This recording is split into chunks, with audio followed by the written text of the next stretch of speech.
चला मित्रांनो, आता आपण 8 नंबरचं चॅप्टर स्टार्ट करणार आहोत. नवीन सिलेबस मधलं transition and inner transition elements. Transition elements म्हणजे नेमके कोणते एलिमेंट्स असतात? तर ट्रान्झिशन एलिमेंटलाच आपण ऍक्च्युअली काय म्हणत असतो? डी ब्लॉक एलिमेंट म्हणत असतो आणि इनर ट्रान्झिशन एलिमेंटला आपण एफ ब्लॉक एलिमेंट म्हणत असतो. म्हणून आपण या चॅप्टरचं नाव असं सुद्धा सांगू शकतो की D block elements and F block elements.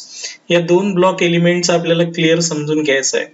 तर सर्वात पहिल्यांदा सर्वांना माहिती आहे की आतापर्यंत आपण केमिस्ट्रीमध्ये जो मॉडर्न पिरियोडिक टेबल आहे हा जेव्हा आपण क्लिअर केला 11th मध्ये, तर आपल्याला माहिती आहे की मॉडर्न पिरियोडिक टेबल हा 4 मेन ब्लॉक न बनलेला आहे. त्याच्यामुळे आपण सुरुवात इथून करूया. In modern or long form of periodic table, the element are grouped into the 4 block. आपण मॉडर्न पिरियोडिक टेबल 4 ब्लॉक मध्ये बनवलेला आहे. एक S block, P block, D block आणि एफ ब्लॉक. आता जे फर्स्ट ए ग्रुप आहे पिरियोडिक टेबल मध्ये आणि सेकंड ए ग्रुप जे एलिमेंट आहेत त्यांना आपण कोणते एलिमेंट म्हणतो? एस ब्लॉक एलिमेंट म्हणत असतो.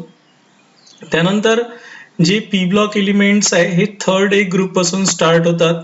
थर्ड ए, त्यानंतर फोर्थ ए, त्यानंतर फिफ्थ ए, त्यानंतर सिक्स्थ ए, त्यानंतर सेवन्थ ए आणि 0 ग्रुप एलिमेंट्स किंवा 8th ग्रुप म्हणत असतो आपण याला. तर अशा प्रकारे आपण हे जे एलिमेंट्स आहे यांना आपण थर्ड ए पासून तर 8th ग्रुप पर्यंत जे एलिमेंट्स आहे यांना आपण ऍक्च्युअली काय म्हणत असतो? पी ब्लॉक एलिमेंट्स म्हणत असतो. कोणते म्हणत असतो? P block element. आता बघा, हे जे एलिमेंट्स आहे एस ब्लॉक एलिमेंट्स आणि पी ब्लॉक एलिमेंट, तर एस ब्लॉक एलिमेंटला आपण आणि पी ब्लॉक एलिमेंटला आपण रिप्रेझेंटेटिव्ह एलिमेंट म्हणत असतो. काय म्हणत असतो? रिप्रेझेंटेटिव्ह एलिमेंट्स म्हणत असतो. आणि जेव्हा आपण एस ब्लॉक आणि पी ब्लॉक एलिमेंटच्या प्रॉपर्टी समजून घेतल्या त्यांच्यामध्ये रेग्युलर ट्रेंड होता. पण आता जे आपण इनर ट्रान्झिशन आणि ट्रान्झिशन एलिमेंट समजून घेणार आहोत म्हणजे डी ब्लॉक आणि एफ ब्लॉक एलिमेंट समजून घेणार आहोत, यांच्या प्रॉपर्टीमध्ये व्हेरिएशन्स येणार आहे.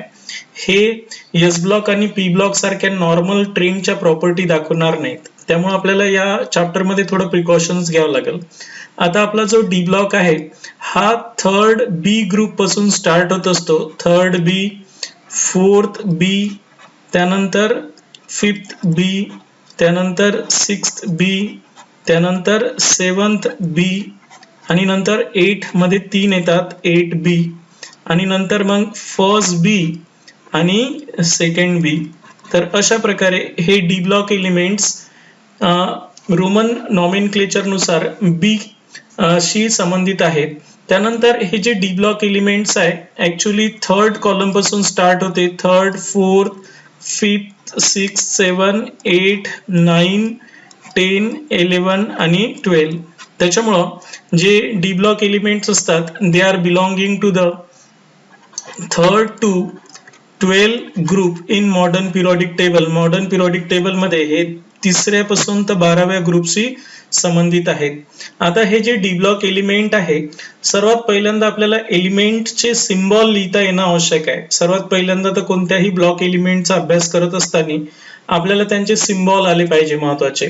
तर सर्वात पहिल्यांदा मी थोडं डी ब्लॉक एलिमेंट विषयी माहिती देतो की तुम्हाला माहिती आहे की एस ची कॅपॅसिटी 2 असते आणि म्हणूनच फर्स्ट ए आणि सेकंड ए असं आपण पिरियोडिक टेबल मध्ये 2 कॉलम बनवलेले आहे.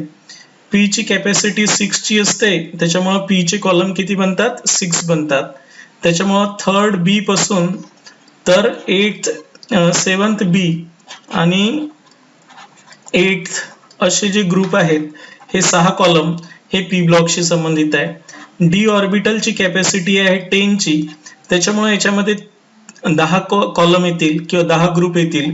थर्ड टू 12 कॉलम किंवा ग्रुप आपण ज्याला म्हणू, तर हे 10 आहेत.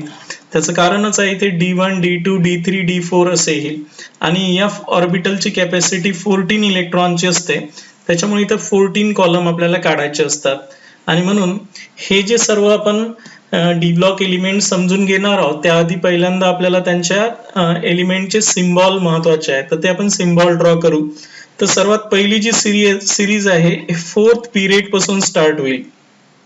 पिरियड नंबर 4 ज्याला आपण 3D सिरीज एलिमेंट म्हणणार आहोत. आता बघा यातले जे एलिमेंट आहे हे एका टेक्निकल पद्धतीनं तुम्हाला लक्षात ठेवायचे आहे. असेच मी 40ही एलिमेंट अशा 4 सिरीज आहेच. तर फोर्थ मध्ये एक सिरीज आहे, फिफ्थ पिरियड मध्ये एक सिरीज आहे, सिक्स्थ पिरियड मध्ये एक सिरीज आहे आणि सेवन्थ पिरियड मध्ये एक सिरीज आहे. सेवन्थ पिरियडच्या सिरीजला आपण इनकम्प्लीट सिरीज म्हणत असतो. आता बघा जी पहिली सिरीज आहे फोर्थ पिरियड मध्ये असणारी आणि थर्ड कॉलम पासून स्टार्ट होणारी, ती आपण टेक्निकली की पद्धतीनं लक्षात ठेवणार आहोत. सर्वात पहिला एलिमेंट स्क, टी, व, कर, मन, फे, को, नी, कु, जन या प्रकारे 10 एलिमेंट लक्षात ठेवायचे आहे. स्कटी व कर्मन फेकोनी कुजन काय आहे? स्कटी व कर्मन फेकोनी कुजन. आता जे फिफ्थ पिरियड आहे यामधली लक्षात ठेवायचं आहे यार जरा ना बेवफा मोहब्बत तुझसे रूठ रही पडे अगर खुदा. लक्षात आलं? यार जरा ना बेवफा मोहब्बत तुझसे रूठ रही पडे अगर खुदा, हे शॉर्टकट की लक्षात ठेवायचे. त्यानंतर जे सिक्स्थ पिरियड मध्ये आहे ज्याला आपण 5D सिरीज म्हणतो, तर हे जे सिरीज आहे हे सुद्धा स्टार्ट लॅन्थेनियम पासून होणार आहे. ला, हफ्ता, वसूल, रे, उस, इरफान, पठान और हॉग. इथे मी क्रिकेट प्लेयर घेतलेले आहे. ला, हफ्ता, वसूल, रे, उस, इरफान, पठान और हॉग असे हे 10 एलिमेंट 5D सिरीजचे तुम्हाला घ्यायचे आहेत. त्याच्यानंतर सेवन्थ पिरियड मध्ये जे 10 एलिमेंट आहे ते ऍक्टिनाइट पासून स्टार्ट होईल. एक, रफ, दबंग, सॉन्ग, भी, हस, मत, 10, रंग, सेन. बघा लक्षात ठेवायचं आहे. तर असे 40ही एलिमेंट आपल्याला सर्वात पहिल्यांदा काढता आले पाहिजेत.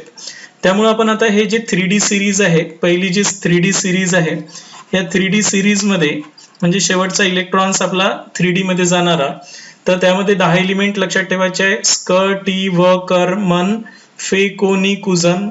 दुसरी जे फिफ्थ पिरियड मधली 4D सिरीज आहे, जी 4D सिरीज आहे, या 4D सिरीज मधले 10 एलिमेंट्स यार जरा ना बेवफा मोहब्बत तुझसे रूठ रही पडे अगर खुदा या पद्धतीने लक्षात ठेवायचे आहे. म्हणजे सिम्बॉल एकदम इझिली काढता येईल.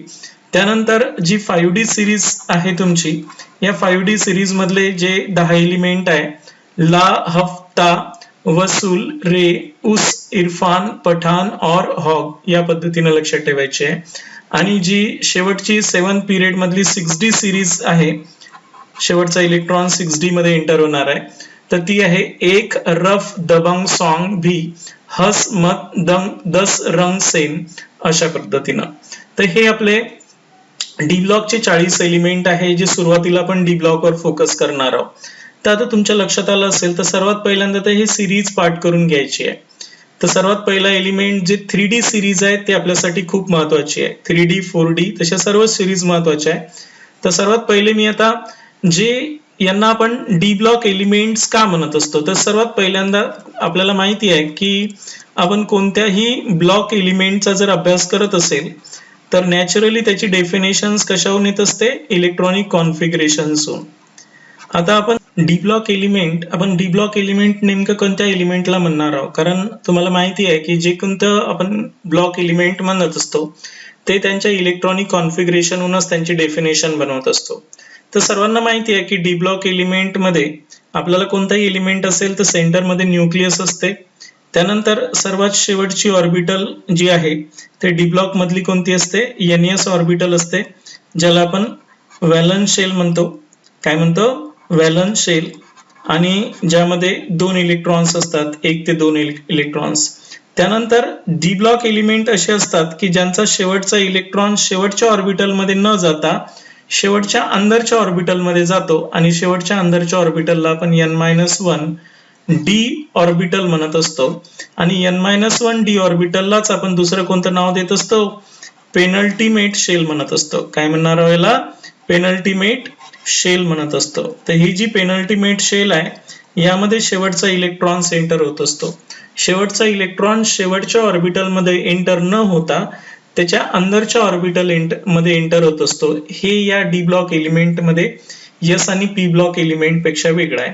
एस आणि पी ब्लॉक एलिमेंट मध्ये शेवटचा इलेक्ट्रॉन शेवटच्या व्हॅलन्स शेल मध्ये सेंटर होतो, पण यांच्यामध्ये शेवटचा electron n-1 d penultimate shell मध्ये एंटर होत असतो.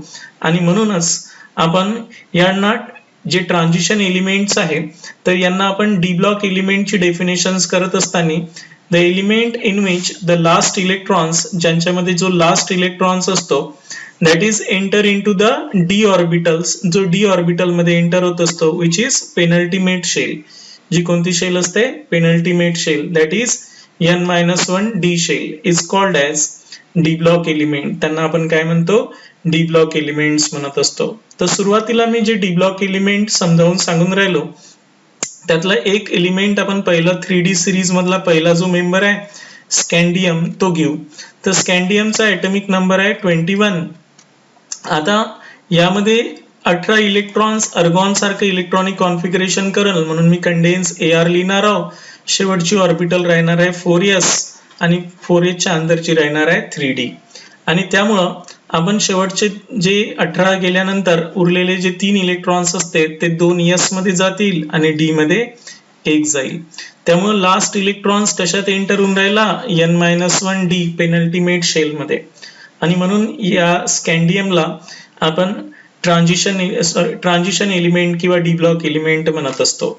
आता आपण जे मॉडर्न पिरियोडिक टेबल समजून घेऊन राहिलो तर त्यामध्ये 3rd कॉलम पासून तर 12 कॉलम पर्यंत जे एलिमेंट्स आहेत ते डी ब्लॉकशी संबंधित आहेत. म्हणून आपण लिहिणार आहोत the elements which is belonging to the 4th to 7th period, जे 4th to 7th पिरियडशी संबंधित आहे अँड फॉर्म 3 to 12 ग्रुप, जे 3ऱ्या ग्रुप पासून तर 12व्या ग्रुप पर्यंत आणि 4th to 7th पिरियड म्हणून हे 4th, 5th, 6th आणि 7th पिरियड मध्ये अशा 4 सिरीज आहेत. आणि कोणत्या कॉलम पासून किंवा कोणत्या ग्रुप पासून? 3rd ग्रुप पासून तर 12 ग्रुप पर्यंत यांची पिरियोडिक टेबल मधली पोझिशन्स आहे. त्यानंतर there are 4 series of transition elements किंवा डी ब्लॉक एलिमेंटच्या 4 सिरीज आहे आणि each series contain 10 elements. Scandium, titanium, vanadium, chromium, manganese, iron, cobalt, nickel आणि झिंक पहिल्या याच्यात. Yttrium, zirconium, niobium, molybdenum, technetium, ruthenium, rhodium, palladium, silver आणि cadmium अशा प्रकारे. तर हे जे एलिमेंट्स आहेत तर हे 10 एलिमेंटची सिरीज आहे, असे 14 एलिमेंट्स. त्याच्यामुळे डी ब्लॉक एलिमेंट मध्ये टोटल एलिमेंटची संख्या किती आहे? 40 एलिमेंट्स आहे. टोटल एलिमेंट्स 4ही सिरीज मध्ये किती आहेत? 40 एलिमेंट्स आहे. आणि म्हणून 40 एलिमेंट्स पिरियोडिक टेबल मध्ये डी ब्लॉकचे मेटल आहेत, प्युअरली हे मेटल आहेत. दुसऱ्या याच्यात मेटल, नॉन मेटल किंवा मेटलाइड एकही नाहीये. पण हे मेटल अलग प्रकारचे मेटल आहे. एस ब्लॉकचे जे मेटल आहे ते वेगळे आहे आणि पी ब्लॉक मधले मेटल आहे ते वेगळे आहे. तर त्यांच्या मंदातली प्रॉपर्टी दाखवते म्हणून यांना आपण ट्रान्झिशन एलिमेंट म्हणत असतो. हे एक कॅरेक्टर ट्रान्झिट करत असते की S block element most electropositive element असतात. हे कोणते असतात? मोस्ट इलेक्ट्रोपॉझिटिव्ह एलिमेंट असतात. आणि P block element most electronegative element म्हणून असतात. आणि त्याच्यामुळं एस ब्लॉक आणि पी ब्लॉक एलिमेंटच्या मंदातली जी प्रॉपर्टी दाखवणारे आहेत ते आहे डी ब्लॉक एलिमेंट. त्यामुळं आता आपण या डी ब्लॉक एलिमेंट मधली पहिली जी सिरीज आहे, पहिल्यांदा तर आपण या सर्वच डी ब्लॉक एलिमेंटचं इलेक्ट्रॉनिक कॉन्फिगरेशन समजून घेणार आहोत. तर इलेक्ट्रॉनिक कॉन्फिगरेशन समजून घेण्यासाठी सर्वात पहिल्यांदा आपण जी 3D सिरीज आहे, 4D सिरीज आहे, 5D सिरीज आहे आणि 6D सिरीज आहे यांच्यामध्ये इलेक्ट्रॉनिक कॉन्फिगरेशन्स आपल्या डोक्यात पहिले भरून घ्यायचं आहे. ठीक आहे. तर यांचं सर्वात पहिले आपण 3D सिरीजचं इलेक्ट्रॉनिक कॉन्फिगरेशन करणार, पण त्याआधी आपण सर्व सिरीजचं एक जनरल इलेक्ट्रॉनिक कॉन्फिगरेशन्स मांडणार आहोत. सर्व सिरीजचे एलिमेंट सारखंच इलेक्ट्रॉनिक कॉन्फिगरेशन्स दाखवाल. बरोबर आहे. That is n-1 d 1 to 10, ns 1 to 2, where n-1 d stand for the penultimate shell आणि where n कुठून स्टार्ट होणार आहे? n is from 4th, 5th, 6th and 7th period. ठीक आहे. त्याच्यामुळं सर्वात पहिल्यांदा आपण या सर्वांचं जनरल इलेक्ट्रॉनिक कॉन्फिगरेशन्स महत्वाचं होतं आपल्यासाठी. तर सर्वांचं जनरल इलेक्ट्रॉनिक कॉन्फिगरेशन्स काय राहणार आहे n-1 d 1 to 10 आणि ns 1 to 2 या प्रकारचं राहील. वेअर n इज याच्यातली जे n आहे n is from 4th period पासून स्टार्ट होते म्हणून 4th 5th 6th आणि 7. ठीक आहे.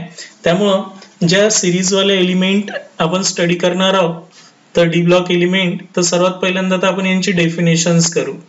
तर यांची डेफिनेशन्स करण्यासाठी सिंपल डेफिनेशन आहे की फॉर एक्झाम्पल ज्या एलिमेंट्स आपण इलेक्ट्रॉनिक कॉन्फिगरेशन्स केल्यानंतर त्यांची n-1 d ऑर्बिटल जर कशी असेल, ही इनकम्प्लिटली फिल्ड असेल किंवा पार्शली फिल्ड असेल, पार्टली फिल्ड असेल किंवा इनकम्प्लिटली फिल्ड असेल, इनकम्प्लिटली फिल्ड असेल, बरोबर आहे.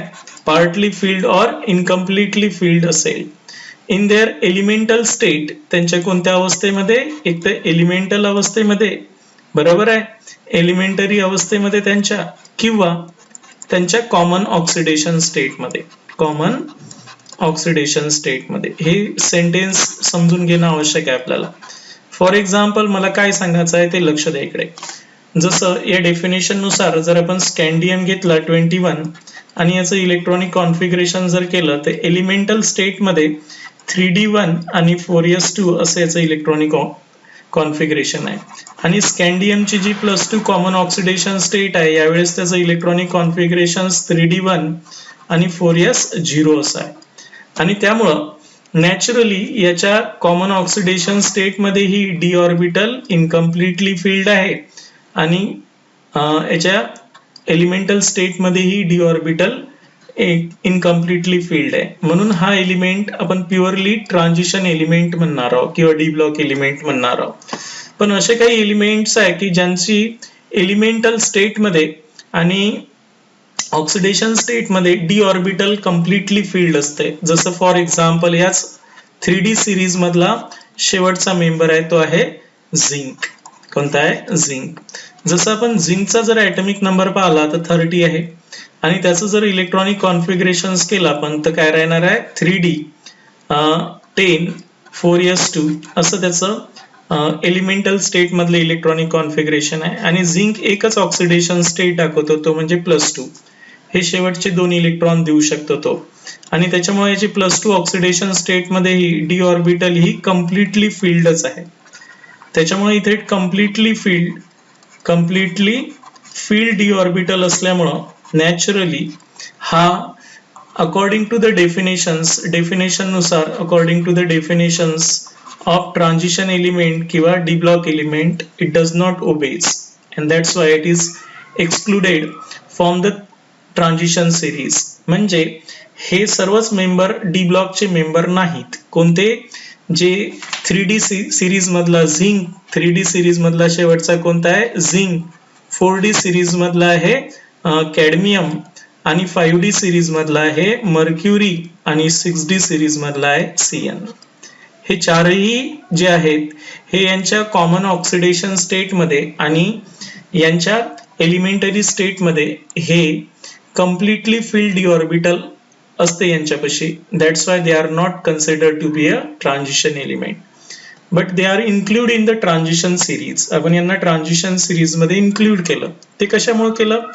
Because they show similar property with that of the other members of this family D block and that's Y they are included along with transition metals. Otherwise, according to the definitions, they are not considered to be the d block element or transition elements. तर सर्वप्रथम आपण first transition series वर focus करू. तर first transition series जी आहे ज्याला आपण 3D series म्हणत असतो. कोणती म्हणतो? 3D सिरीज एलिमेंट म्हणत असतो किंवा तिलाच दुसरं नाव आहे फर्स्ट ट्रान्झिशन सिरीज एलिमेंट. कोणतं आहे? First transition series element. आता हे जे 3D सिरीज एलिमेंट आहे यामध्ये 10 एलिमेंट्स आहेत. किती एलिमेंट्स आहेत? 10 एलिमेंट्स. आणि मी यांची शॉर्टकट पद्धतीने तुम्हाला सिम्बॉल लिहिण्याची पद्धत सांगितली आहे. स्क टी व कर मन फे को नी कु झन. बरोबर आहे.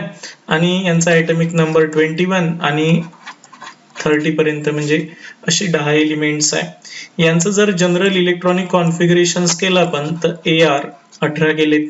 त्यानंतर 4s शेवटची कोणती राहणार आहे 4s 1 to 2 आणि 3D त्याच्या अंदरची 4-1 म्हणजे 3D 1 to 10 अशी राहील. आणि इथे d ऑर्बिटल मध्ये जर ती पार्शियली फिल्ड असेल तर that is called as transition elements. तर इथे आपण हे एलिमेंट काढलेले आहेत. Scandium, titanium, vanadium, chromium, manganese, iron, cobalt, nickel, copper आणि झिंक. ॲटॉमिक नंबर घेतलेला आहे 21 पासून तर 30 पर्यंत. सिम्बॉल आहे स्कटी व कर्मन फेकोनी कुझन. एक्सपेक्टेड इलेक्ट्रॉनिक कॉन्फिगरेशन सर्वांच्या शेवटच्या ऑर्बिटल आपण मध्ये 2-2 इलेक्ट्रॉन्स आपण इन्सर्ट केलेले आहे. आणि त्यानंतर 3D1 पासून तर 3D10 पर्यंत इथेही 3D1 पासून तर 3D10 पर्यंत आपण याचे इलेक्ट्रॉन्स भरलेले आहे. परंतु क्रोमियम आणि कॉपर मी हे येलो कलर मध्ये दाखवलेलं आहे ऑलरेडी याच्यातनी. तर यांच्यामध्ये जे 4s मधला इलेक्ट्रॉन्स आहे एक तो इथे 3D5 दिसते. एक इलेक्ट्रॉन्स इकडून इकडे ट्रान्सफर झालेला दिसतो. इथेही जे कॉपर आहे याच्यामध्येही एक इलेक्ट्रॉन्स 4s मधून 3D मध्ये ट्रान्सफर झालेला दिसतो ऑब्झर्व्ड ऍक्च्युअल इलेक्ट्रॉनिक कॉन्फिगरेशन मध्ये. आणि म्हणून असं का झालं तर तुम्हाला पहिल्यांदा स्टॅबिलिटी ऑफ डी ऑर्बिटल हा कन्सेप्ट समजून घ्यायला लागेल.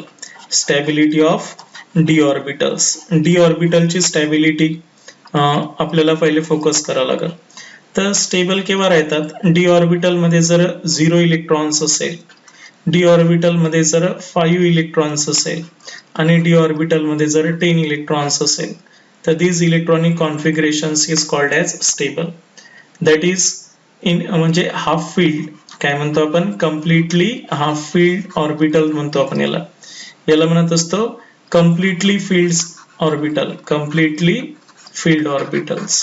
असं जर असेल तर हे स्टेबल इलेक्ट्रॉनिक कॉन्फिगरेशन मानलं जात असते. त्याच्यामुळं हा क्रोमियम आपलं स्टेबल इलेक्ट्रॉनिक कॉन्फिगरेशन करण्यासाठी एक इलेक्ट्रॉन 4s मधून 3D मध्ये प्रमोट करतो.